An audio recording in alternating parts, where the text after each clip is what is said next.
if you have a mutation of this gene, you are at a much higher risk for getting breast cancer than other women. For Angelina Jolie, that risk was 87%, so she decided to take control. Also ahead. My name is Leif Korlum. 2 years ago, I traveled to the Philippines to cover a story about child prostitution. That's when I first met a woman named Cecilia Flores Obanda. She's devoted her life to battling child sex trafficking and has worked to convince the nation's biggest star to join the fight. A special preview of our CNN Freedom Project documentary, The Fighters. And later. It puts smiles on people's faces to know that they're going to get to meet the prince. A royal visit touches some of the hardest hit and helps one community look towards its future. CNN News Center. He looked good. Starts right now. Yeah! Right there.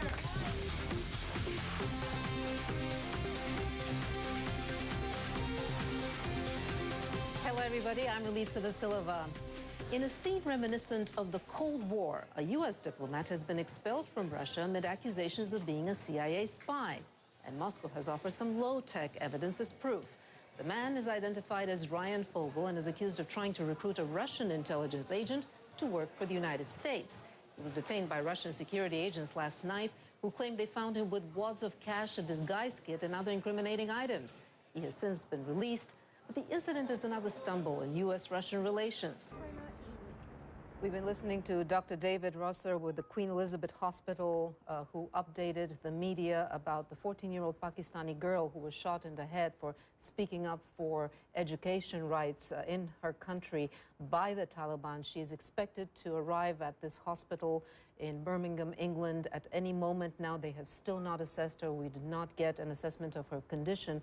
However, we learned a little bit more about why she's being transported from Pakistan to this specific hospital. We heard there from the doctor that they have extensive expertise with battle casualties. These are live pictures of 14-year-old Malala Yousafzai being transported to this hospital. I'm joined now by our correspondent, Dan Rivers, who's following this story from the UK. Dan, we are watching now those live pictures, Malala about to arrive there.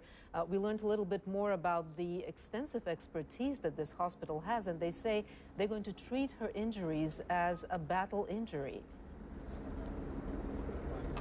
And so we have to take action. What are we to do? What would any government do? But again, say, no, this we're is not a taking very action? but I'm Obviously sorry to not. interrupt. I'm sorry to interrupt, but this is a very different situation. You have civilians who are receiving leaflets telling them to stay out of the way, out of possible Hamas targets. They have nowhere to go. The crossings are closed. They really cannot leave, and it's the most densely populated area, or one of the most densely populated areas in the world. Actually, they have plenty of places to leave, and also they do. And no matter how densely populated, there are plenty of open areas. But has actually said that we are the ones who accepted the... What about, we are the ones... Yeah, but what about the millions of people who showed up in the streets and who said that President Morsi was imposing his Islamist agenda, that they did not vote for him to do this? He was excluding a majority of the people in the country. I don't agree to any of those accusations. You buried the hatchet with Rupert Murdoch, and it was over the environment, right? Yeah. How did that happen? I read in the paper that he had done some studying and thought that global warming was real and that he ought to do something about it. He took responsibility, and that he's going to make News Corp very green. So I wrote him a letter congratulating him on that. And he wrote me back and said, let's have lunch. So we had lunch, and he was the only person I really didn't like. So it's nice not to have any enemies that I know of.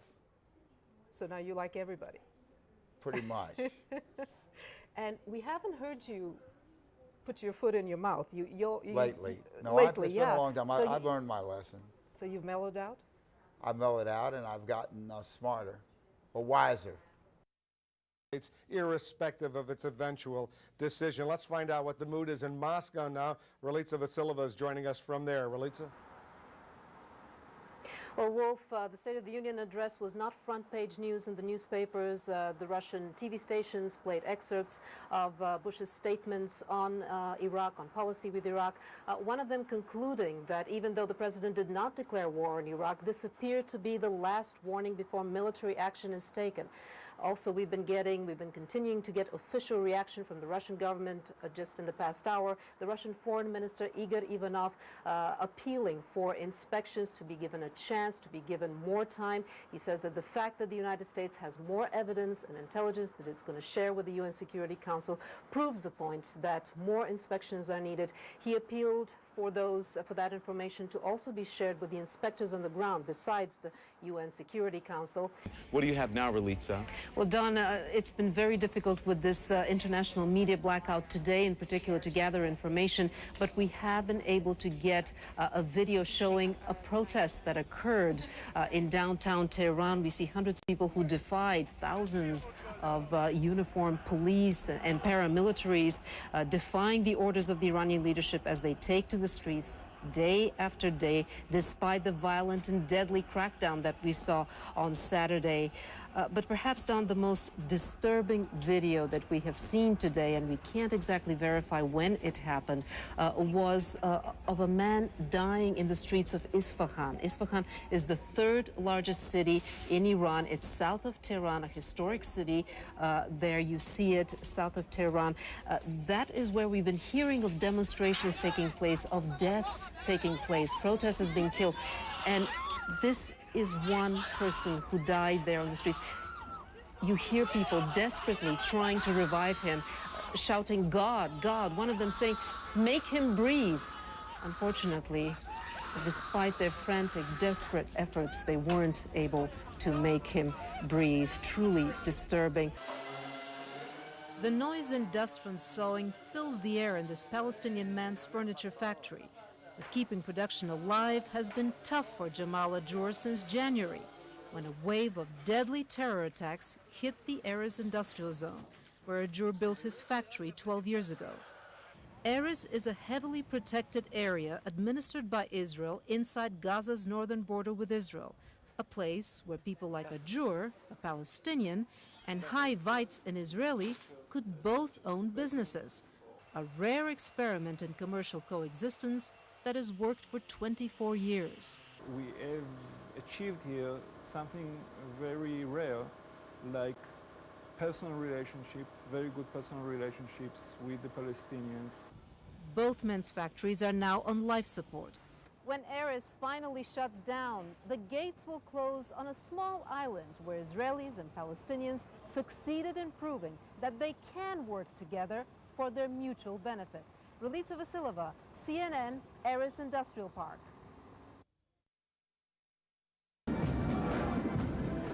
A Russian veteran who fought the Nazi army watches young soldiers march on Victory Day. When he was their age, he was battling Hitler's soldiers in World War II. We all wanted to go in the army. We all volunteered, and it was a shame if you were not accepted. Not a single girl would look at you if you were rejected. Serving in the army was a well-paid and respected job during communist times. The Russian military can muster up a show of force to be reckoned with on Victory Day, but for many of Russia's young men, it's a force to be avoided at any cost. By law, every young Russian man must spend 2 years in military service. But most find a way out, sometimes with bribes, more often with phony medical certificates. Just over half of the draft-age men actually served in the 1980s. This year, only 10%. Russian mothers fear sending their sons to live in appalling conditions in an army rife with brutal hazing. Parents also worry their sons could end up as cannon fodder in the breakaway Republic of Chechnya.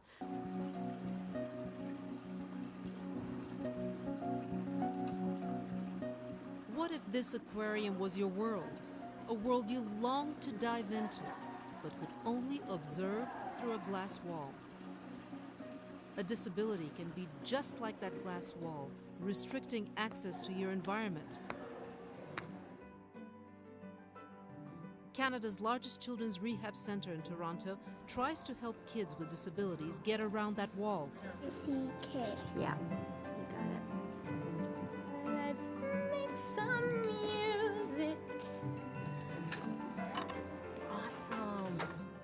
Kids Rehab cares for about 7,000 children with a variety of physical and developmental disabilities, like cerebral palsy, muscular dystrophy, spina bifida, and autism. You have to do like a circular motion. Okay. So, like so. Okay. Try that. Like this.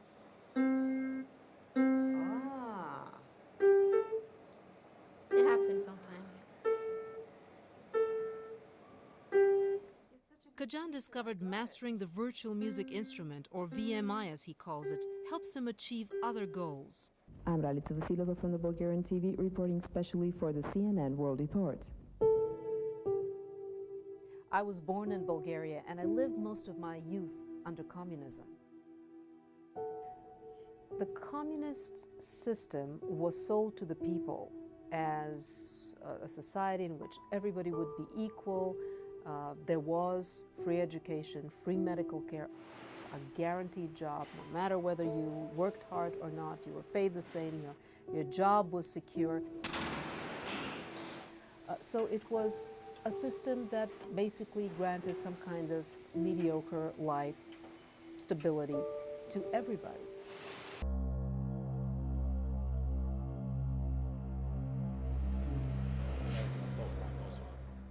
We decided to go with Emil Kushlukov back to the Stara Zagora prison where he spent almost 4 years of his life. I was sentenced for anti-communist, anti-socialist propaganda, as they called it at that time. It was scary, knowing that you're going to spend the next 6 years here. And the moment this door closes behind you, never going to see the outside world anymore. It was scary, I got frightened. But then again, I was 19, so when you're young, maybe you don't think that much about those things.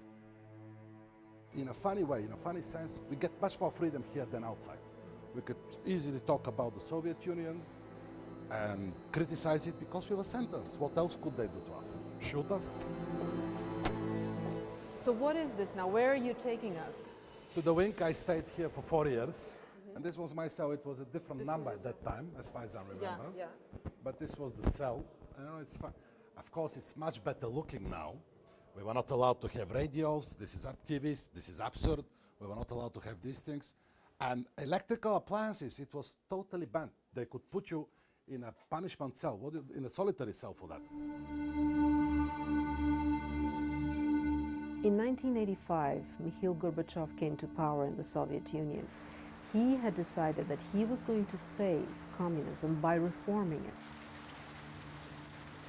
So he announced reforms, which he called perestroika and glasnost. Perestroika was economic reform, and glasnost, or openness, was freedom of the press.